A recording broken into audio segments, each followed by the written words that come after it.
Lisa, many thanks. Now, the bosses of the top international technology companies are gathering in Spain this week. The grandly named Mobile World Congress has kicked off with the once mighty phone maker Nokia unveiling its cheapest ever handset.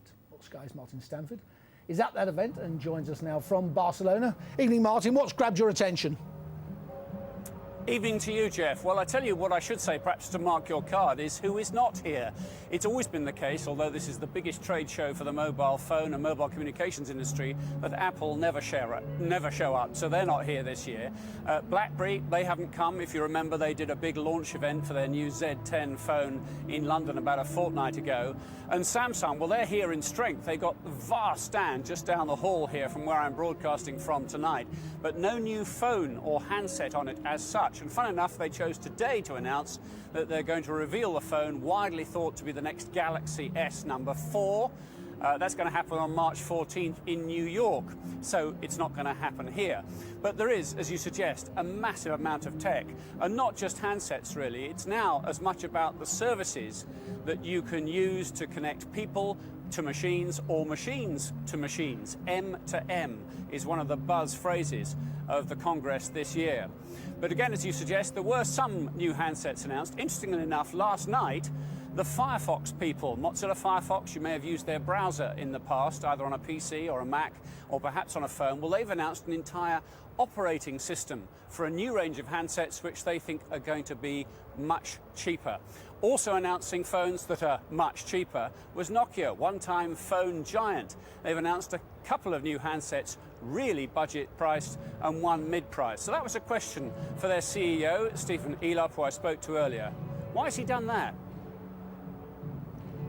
What we've done is taken some of the great experiences available in our flagship products. We've done the hard engineering necessary to take elements of that and put it on lower priced devices. Now, you can't take everything from the top and move it onto those lower products, but you can certainly create a whole family of products that take you nicely through the capabilities, from the basic capabilities and some of those points of differentiation to a full-fledged environment on a Lumia 920. But there must be a risk that if I get a good experience from a $200 phone, why do I fork out for the $400 or $500 phone? Because we're delivering even better experiences on the $400 or $500 phone. What are you doing? Pardon me? What are you doing? What's driving me to that high-end phone? So, for example, the Lumia 920 as a product that we introduced just before Christmas is still the only Lumia smartphone that has optical image stabilization. So when my hand is shaking, that lens is moving against it. That's something that's not available on the other devices. So it's an example of one thing that's only available on the highest end.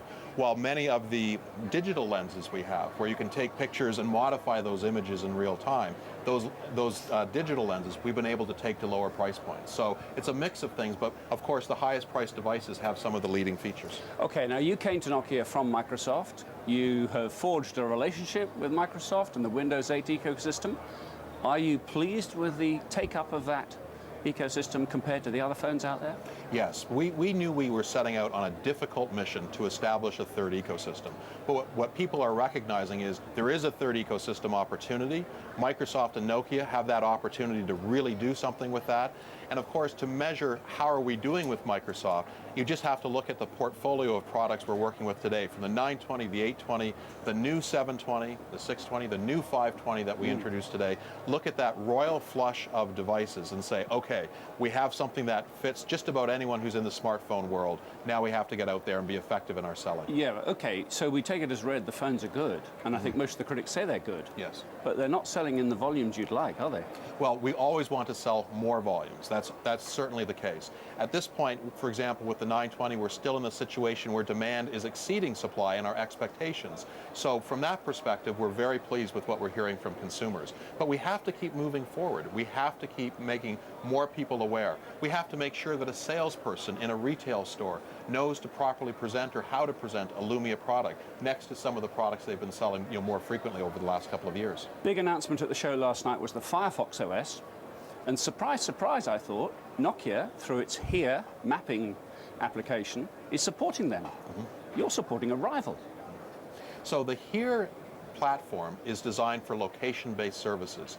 And we announced in, I think, December, very specifically that for a platform like that to truly compete, you need a very large amount of scale. You need lots of people contributing search volume, contributing navigation requests and so forth, because that makes the platform better for everybody.